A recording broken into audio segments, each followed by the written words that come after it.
बिहार में हुए एसआईआर के बाद अब देश के बाकी राज्यों में एसआईआर कराए जा रहे हैं, जिसको लेकर इन दिनों सियासी हलचल बढ़ी हुई है।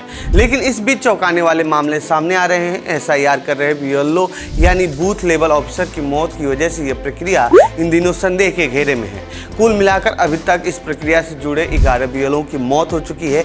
इस क्रम में ताज़ा मामला अभी यूपी से आया है। हालांकि अभी ये साफ नहीं हो सका है कि इन मौतों की वजह एसआईआर है या नहीं। तो आइए जानते हैं इस रिपोर्ट में किन किन लोगों और किन किन राज्यों से ऐसे मामले सामने आए हैं। नमस्कार, मेरा नाम है प्रमोद और आप देख रहे हैं जनसत्ता। एसआईआर कर रहे बीएलओ की मौत का ताज़ा मामला यूपी के गोंडा जिले से सामने आया है। कथित तौर पर उन्होंने सुसाइड किया है। अस्पताल में इलाज के दौरान उनकी मौत हुई है। इंडिया टुडे ग्रुप की एक रिपोर्ट के मुताबिक गोंडा के नवाबगंज ब्लॉक में तैनात बीएलओ और असिस्टेंट टीचर विपिन यादव गंभीर हालत में पाए गए थे। तबीयत बिगड़ने पर उन्हें गोनाड अस्पताल में भर्ती कराया गया था, जहां से उन्हें जिला अस्पताल ले जाया गया। इसके बाद डॉक्टरों ने उन्हें लखनऊ के किंग जॉर्ज मेडिकल यूनिवर्सिटी में रेफर कर दिया। हालांकि उनकी जान नहीं बचाई जा सकी।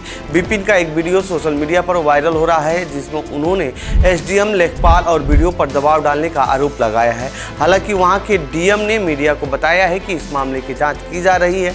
साथ ही उन्होंने ये भी बताया है कि जब विपिन के साथ ये घटना हुई तब विपिन अपने घर से काम के लिए निकले थे, जिसके बाद उनकी तबीयत बिगड़ी थी। इस मामले की जांच के लिए टीम गठित की गई है। जल्द ही इस मामले पर खुलासा किया जाएगा। गौरतलब है कि किसी बीएलओ की मौत से जुड़ा ये पहला मामला नहीं है। गोंडा के इस घटना समेत देश के अलग अलग राज्यों में अब तक 11 बीएलओ की मौत हो चुकी है। ये घटनाएं तब से हो रही हैं जब से चुनाव आयोग ने 12 राज्यों में एसआईआर यानी विशेष गहन पुनरीक्षण का अभियान शुरू किया है। कई जगहों पर बीएलओ ने आरोप लगाए हैं कि उन पर काम का बहुत अधिक दबाव है। कई बीएलओ ने यह कहते हुए आत्महत्या की है कि वह प्रेशर झेल नहीं पा रहे हैं। अब सवाल ये है कि आखिर ये प्रेशर किस प्रकार का है और इन पर प्रेशर कौन और किन वजहों से डाला जा रहा है। पश्चिम बंगाल में 3 बीएलओ की मौत। देश में हो रहे बीएलओ की मौतों को देखा जाए तो पश्चिम बंगाल में 3 बीएलओ की मौत की घटना सामने आई है। पश्चिम बंगाल के पूर्व बर्धमान जिले में 9 नवंबर को एसआईआर का काम कर रहे बीएलओ की ब्रेन स्ट्रोक से मौत हो गई थी। मृतक की पहचान नमिता हसंदा के रूप में हुई है।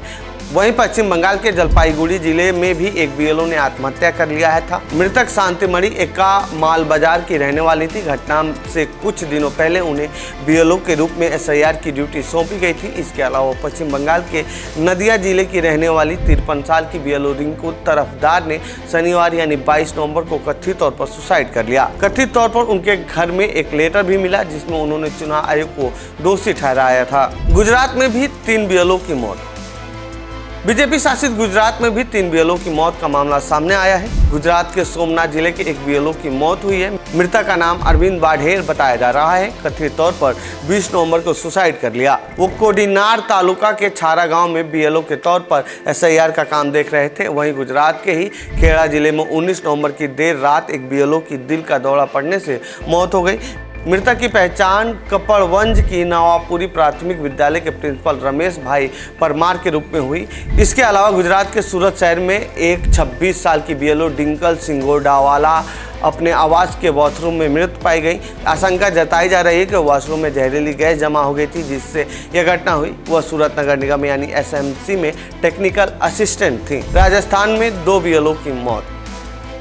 यही नहीं, राजस्थान में 2 बीएलओ की मौत की घटना सामने आई है। यहाँ एसआईआर के काम के बीच बुधवार यानी 19 नवंबर की सुबह एक बीएलओ को कार्डियक अरेस्ट होने की वजह से मौत हो गई थी। इस बीएलओ का नाम हरिओम बैरवाह था।